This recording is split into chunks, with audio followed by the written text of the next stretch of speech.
दिल्ली की सत्ता से आम आदमी पार्टी की विदाई हो चुकी है और अब पूरी तरह से भारतीय जनता पार्टी सत्ता में आ चुकी है।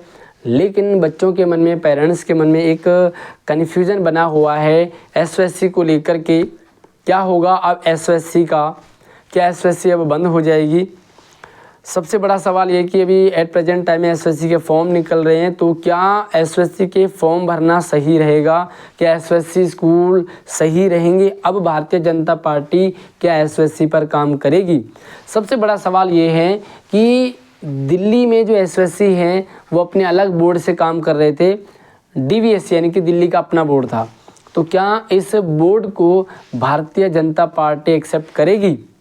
क्या एसओएससी को भारतीय जनता पार्टी कंटिन्यू करेगी? अगर आपके भी मन में कुछ इसी तरह के सवाल चल रहे हैं तो भाई इस वीडियो को ध्यान से एंड तक ज़रूर देखें। आपको क्या करना चाहिए वो भी आपको इस वीडियो से क्लियर हो जाएगा। तो वीडियो लाइक ज़रूर कीजिएगा हमारे लिए, शेयरिंग अपने दोस्तों के लिए, अपने लिए चैनल को सब्सक्राइब कीजिए ताकि कोई भी अपडेट आपसे मिस ना हो सके। सबसे पहली चीज़ है, जो भी नई सरकार आती है वो अपना अलग सिस्टम बनाती है। इससे पहले की सरकार आम आदमी पार्टी की सरकार थी, उससे पहले की सरकार कांग्रेस की थी। तो कांग्रेस के राज में प्रतिभा स्कूल चलते थे, राष्ट्रीय प्रतिभा बाल विद्यालय, है ना, राष्ट्रीय प्रतिभा विकास विद्यालय। तो आम आदमी पार्टी ने प्रतिभा विद्यालय बंद कर दिए।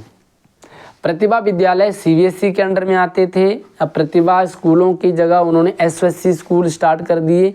उससे पहले उन्होंने एसओई स्टार्ट किए थे, स्कूल ऑफ एक्सीलेंस, जो कि सीबीएसई के अंडर में होते थे। और अब उन्होंने एक नया पैटर्न सामने ला दिया।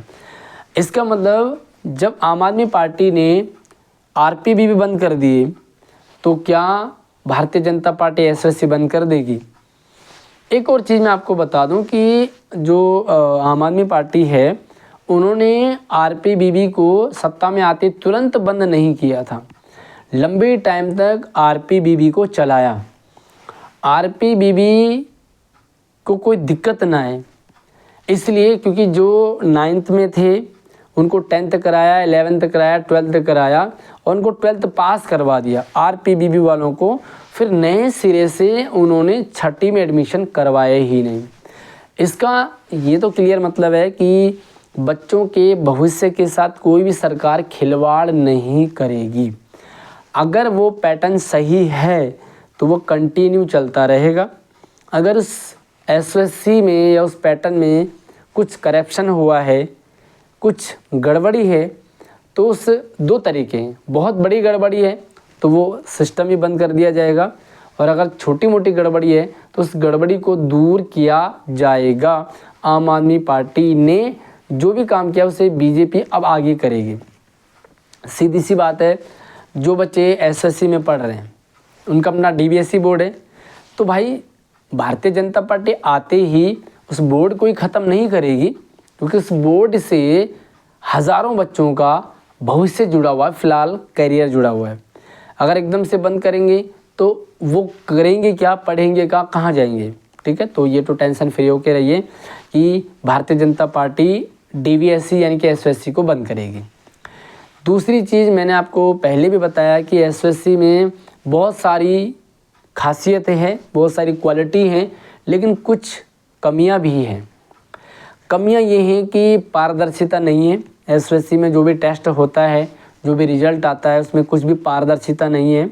फ्रंट में कुछ भी नहीं दिखाया जाता, ना बच्चे पेपर घर ला सकते हैं, ना बच्चों को मार्क्स दिखाया जाता है, ना बच्चों को ये पता लगता है कि किसका कैसे एडमिशन हुआ है और किसका कैसे बाहर हो गया। तो ये तो कह सकते हैं कि भाई गड़बड़ी है। अब एसओएससी में जब ऐसी गड़बड़ी चल रही है और भारतीय जनता पार्टी को पता चलेगा कि भाई कुछ ऐसा चल रहा है एसओएससी में कि यही पता नहीं लगा कि भाई मेरे कितने नंबर आए, और मेरा सिलेक्शन नहीं हुआ लेकिन पड़ोसी का सिलेक्शन हो गया। अब पड़ोसी के कितने नंबर थे जिसका सिलेक्शन हुआ ये भी पता नहीं चलता, तो इसका मतलब क्या गड़बड़ी है? भाई हो या ना हो, लेकिन एक मतलब सामने यही समझ में आता है कि भाई अगर गड़बड़ी नहीं है तो पारदर्शिता क्यों नहीं, पेपर क्यों नहीं शेयर किए जाते हैं बाहर, उस पेपर के बाद आंसर की शेयर की क्यों नहीं की जाती, भाई अपने मार्क्स चेक कर लो। आंसर की के बाद रिजल्ट में मार्क्स क्यों नहीं दिखाए जाते, ये सारी चीज़ें होनी चाहिए ना। जो बच्चा फेल हुआ है उसे पूरा अधिकार है ये जानने का कि मैं फेल कैसे हुआ, मेरे कितने कम नंबर आए। जो पास हुआ है उसके मुझसे कितने ज़्यादा नंबर थे। भाई ये तो राइट है ना, तभी तो पता चलेगा कि हमें कितनी और मेहनत की ज़रूरत थी। पास वाले को पता ही नहीं चलता कि मेरे कितने नंबर आ गए, फेल वाले को पता ही नहीं चलता कि मेरे कितने नंबर कम थे जिससे मैं फेल हुआ। तो ये सबसे बड़ी कमी थी एसएससी की। मैंने कई बार पीछे भी इस बात को उठाया लेकिन इस पर कोई एक्शन नहीं लिया गया। दूसरी चीज़, सैम्पल पेपर नहीं दिखाए जाते। भाई सैम्पल पेपर प्रोवाइड करवाओ ना, मार्केट में कुछ ऐसे पेपर दिखाओ कि भाई एसएससी में ऐसे ऐसे पेपर आते हैं या ऐसे ऐसे पेपर आएगा। एक सिलेबस दे दिया जाता है, ठीक है सिलेबस तो दे दिया, लेकिन क्वेश्चंस का पैटर्न भी तो बताओ। एक सैम्पल पेपर जारी करो, भाई इस पैटर्न में पेपर आएगा, आप भी इस तरह की तैयारी करो। कुछ भी क्लियर नहीं होता। दूसरी चीज़, बहुत सारे बच्चे मुझे एट प्रेजेंट टाइम में, क्योंकि मैं आप लोगों को अपडेट करता हूं तो मैं सारी इन्फॉर्मेशन भी कलेक्ट करता रहता हूं, कोशिश करता हूं कि आप लोगों तक सही जानकारी पहुंचे। जो भी मुझे रास्ते में जो भी बच्चा मुझे मिलता है एसएससी का, मैं उससे रुक करके पूछता हूं कि बेटा क्या एसएससी में सब कुछ सही चल रहा है। बहुत सारे बच्चे कहते हैं सही चल रहा है। जब सही चल रहा है तो हमें लगता है कि भाई हमने आप लोगों को अपडेट किया। बहुत सारे बच्चे हमारे कारण एसएससी में आ जाते हैं, और अगर उसके बाद उनके साथ गलत होता है तो मुझे लगता है कि कहीं ना कहीं इसमें मेरा भी रोल है।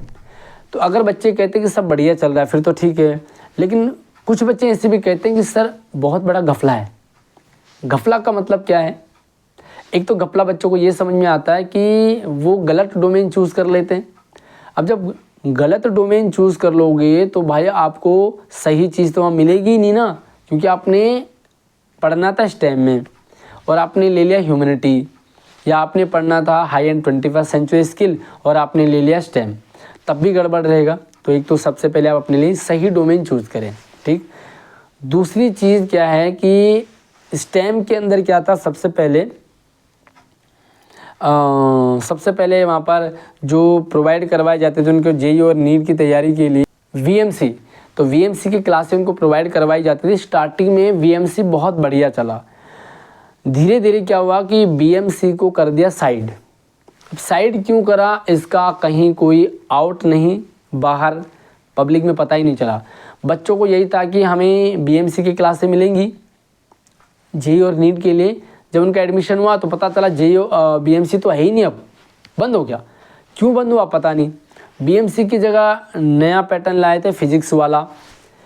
फिजिक्स वाला भी कुछ टाइम तक स्टेम के साथ चला, और अभी मैंने पीछे बच्चों से पता करा तो मुझे ये जानकारी मिली कि वर्तमान समय में 11th और 12th वालों को तो फिजिक्स वाला की क्लासें मिलती हैं, लेकिन जो 9th और 10th है उनको फिजिक्स वाला की भी क्लासें नहीं मिलती हैं। और जो 11th 12th है ना, उनको भी फिजिक्स वाले की जगह अब नारायणा कोचिंग सेंटर वाली क्लासें मिलती है। शायद नारायण है कुछ और है। तो मतलब अब पहले बीएमसी थी उसे हटाया, फिजिक्स वाला आया फिर उसे भी हटाया, अभी नारायण या चैतन्य दोनों में से एक ही क्लासें 11th 12th वालों को मिलती है, वो भी 9th 10th वालों को नहीं मिलती। अब 9th 10th वालों ने स्टेम इसीलिए लिया था क्योंकि उसमें जेईई और नीट की क्लासें मिलती है, बीएमसी फिजिक्स वाला ये वगैरह वगैरह। लेकिन जब एडमिशन के बाद पता लगे कि भाई ये सारा कुछ है ही नहीं, तो डेफिनेटली उनका भविष्य अधर में लटक जाता है। तो ये माइनस चीज़ है एसएससी का। अब भाई दिल्ली गवर्नमेंट में अब बीजेपी आ रही है, बीजेपी एनालाइज करेगी कि क्या चल रहा है। अगर वहाँ पर बीजेपी को लगेगा कि भाई बहुत बड़ा घोटाला है, बहुत बड़ा स्कैम है, तो डेफिनेटली बड़ा घोटाला बड़ा स्कैम है तो एसएससी को बंद कर देगी।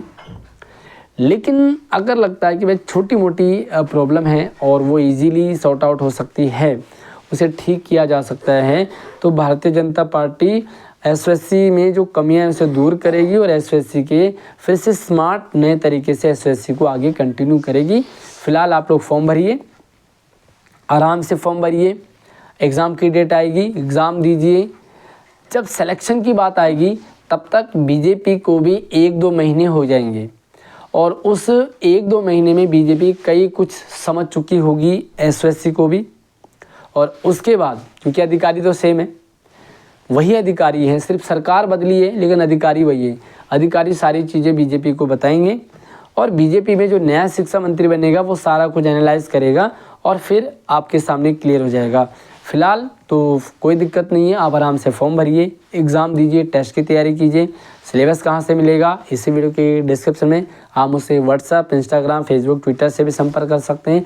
सारे नंबर आईडी मैंने वीडियो के डिस्क्रिप्शन में डाले हैं। अगली वीडियो में मिलते हैं, तब तक चैनल को सब्सक्राइब कर लो क्योंकि पल पल की अपडेट जो भी है वो आप लोगों को मैं प्रोवाइड करवाता रहता हूँ। अगली वीडियो में एक नई अपडेट के साथ मिलते हैं, तब तक आप अपना ख्याल रखिए। जय हिंद।